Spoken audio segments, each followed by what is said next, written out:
Hello and welcome back to my channel. If you didn't know, my name is Robin. Today I'm going to be doing something that I did this time last year actually, and that is go on a blind date with a book. Now please ignore the reindeer wrapping because we didn't have any other wrapping paper. I'm less prepared this year than I was last year, and the same rules apply. So last year my partner picked out a book for me, they had a budget and they picked out a book for me and wrapped it, and today I finally get to meet it and go on a date with it. So this video will be me unwrapping the book, giving my opinions, seeing if I'm super excited, seeing if they know me well enough to get me a book that I'm kind of excited for. And then later on in this video I will be giving a review on this book. So last time I got Ace of Spades and I ended up giving it about 3-4 stars. I think that book for me, it was very heavy and it was set as a YA book, and also a lot of people were calling it a queer book, and I don't necessarily think that it should be advertised as a queer book even though there are 2 queer characters in there, because it is quite a heavy book on the topic of racism. That one was heavy reading for a blind date with a book, and I'm very glad that I got around to reading it. I very much did want to read it, and I'm hoping I get a book today that I'm very much wanting to read. Let's just dive into it. I don't know if you can see anything, what sort of book it is. I'm not looking.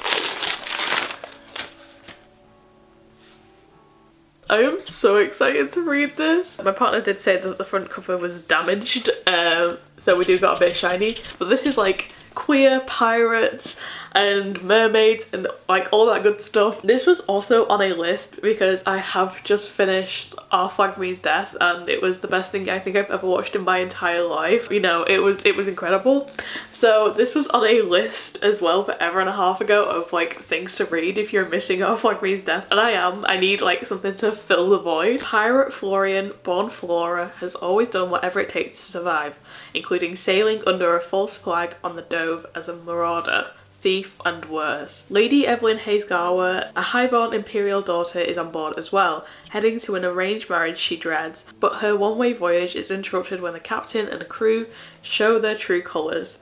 Both Florian and Evelyn have lived their lives by the rules and whims of others, but when they fall in love they decide to take fate into their own hands, no matter what it costs. I am so excited to read this, and I can't wait to go on a date with it. So I am going to go read it, I'm going to annotate my favourite bits, and then I will be back literally 10 seconds for you guys, but probably a couple of days for me, and I shall give you a full-fledged review. I shall see you in a couple of seconds.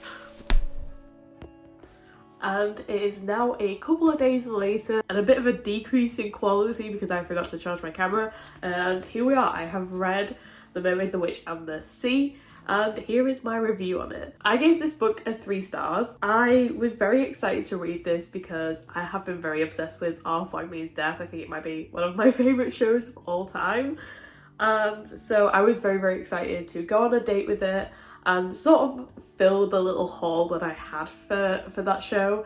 And I was a little disappointed by this book. It has a genderqueer black main character. There is a lot of queer relationships in this book. There's a lot of talk about imperialism, colonization and misogyny, which were all really great topics, and they were discussed really well in this book. It was very good to read that in this book. The stuff that I didn't like, the story follows 2 main characters, which is Flora or Florina. They use he and she pronouns, so I will be switching between when talking about the plot, and Evelyn, who is also queer.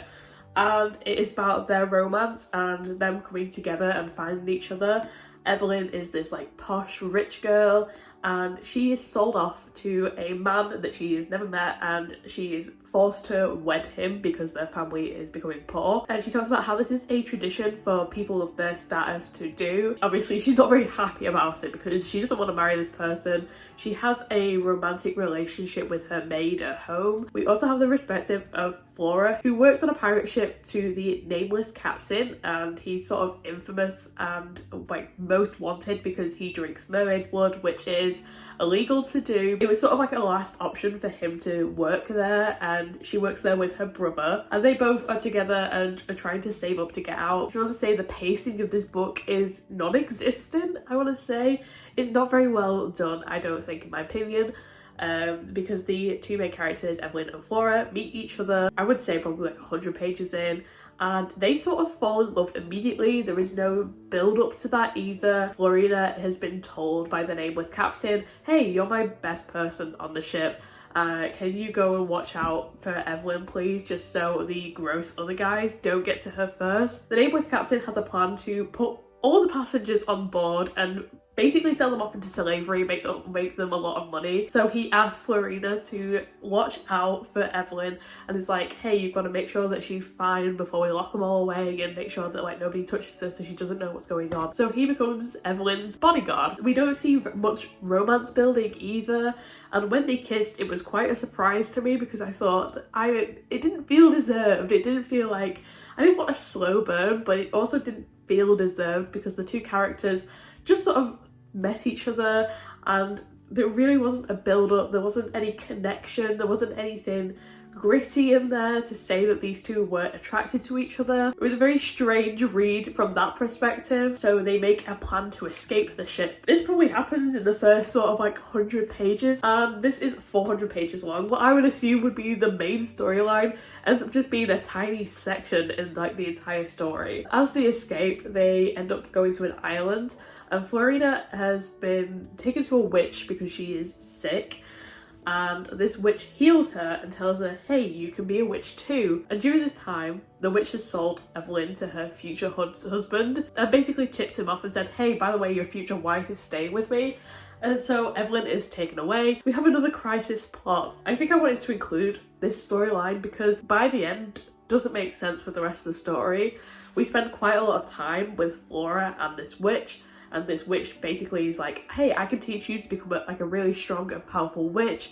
Like, I can see it in your future. I can see that you are going to be fantastic and amazing. And in the end, Florina and Evelyn escape both of those situations, end up together, and go back to the ship to go and save everybody. We never get any mention of Florina's, like, witchiness or anything he has to do with that.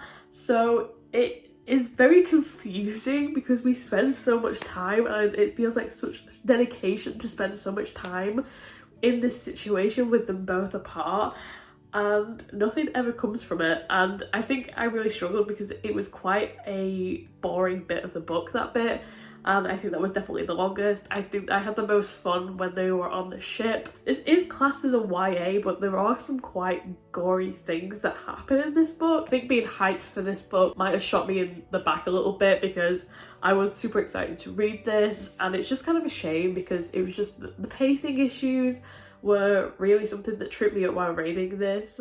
As I said, like, them becoming together and not having any real romance in the first couple of pages of the book really threw me through a loop. It really was like, oh, that came out of nowhere. All right, I didn't expect that whatsoever. The most interesting section of the story is when they are on the boat, and there is a second bit where they go back to the boat to save everyone that is also super interesting. It just feels like two separate ideas have been sort of like smushed into one. I just wish we could spend a lot more time building their romance and understanding both of the characters. I just didn't end up caring for any of the characters in particular. There wasn't many descriptions, I don't think. And we didn't really get to see a lot of like personality from any characters. Like I said, I gave it a 3 stars because I really loved the conversations that they were having in this book. I really just love pirates, alright? Gay pirates. I will do anything for a gay pirate, okay? I love them. I don't know, it might slip down to a 2, but I feel like a 3 because I did quite enjoy the bits that went with the witch. I had fun with it anyway. One day, one of these dates will go perfectly fine. I'm glad I've read it because it was on my TBR. Thank you so much for watching. I understand that this was meant to come out Valentine's Day, and as I'm recording this, it's the day before Valentine's Day, and I'm doing something Valentine's Day, so I know for a fact it's not coming out Valentine's Day. I hope you had a pleasant day whether you did something or not. Thank you so much for watching, and I shall see you later. Bye.